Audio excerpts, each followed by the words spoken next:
Hey YouTube, Gunbuff here.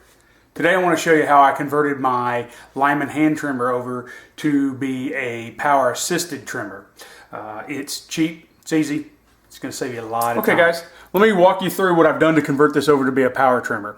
So the very first thing you're going to need to do is you're going to need to drill out the rivet that holds this factory handle on. Now don't throw this away, because later on you can reattach it, and I'll show you how to do that so that if you need to, you can take it back to being a hand trimmer.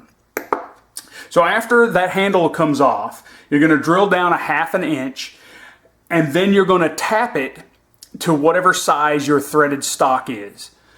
Then all you have to do after that is you're going to take some brass and you're going to cut them to the size that you want them to be.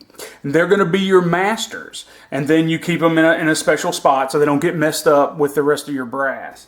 And in this case, alright, so I took it out of my drill press to kind of show you a better look at this. So as you can see, all I've done is drill that handle off, drill down, tap this. In this case I used a cap head bolt that I just cut the head off of. And otherwise it's just a standard trimmer, okay? Nothing special. And besides a power tool to make that modification and the bolt itself, you're going to need this machine vise. You can get them at Harbor Freight for about 12 bucks. You're going to need a piece of wood to mount it to, and you're going to need the hardware to mount all that up. So you're probably talking right around $15 to $20. And for that modification, you get some super flexibility. Oh, and also, you can, if your power's out or you just don't want to use your power attachment anymore, you can now put the handle back on, and you have. Also, I want to show you this before I forget. While you're at Harbor Freight getting your vise, I would pick up one of these. It's a magnetic bowl. As you can see, nothing falls out. It's got a rubber foot covering the magnet on the bottom here, and it holds everything: the handle, the different pilot for the different calibers, the Allen wrench. So it's very handy. It keeps everything together, organized. It's not going to go flying across the room. And then the next thing is, once you get the desired size you want, you should save a piece of brass and make it your master. You could even write master or gauge on it, because you're going to use these to set up every time you change caliber.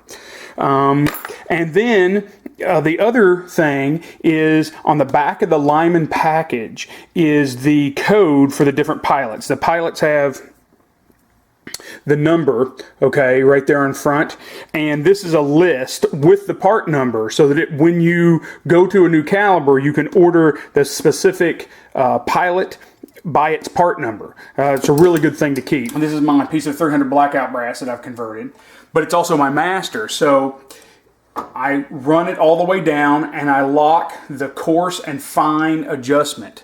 Okay, once you do that, it's going to cut to the same size each and every time. And let me show you how that's done. So you take a standard piece of 556 brass that you're going to convert over. And you lock it in, turn it on.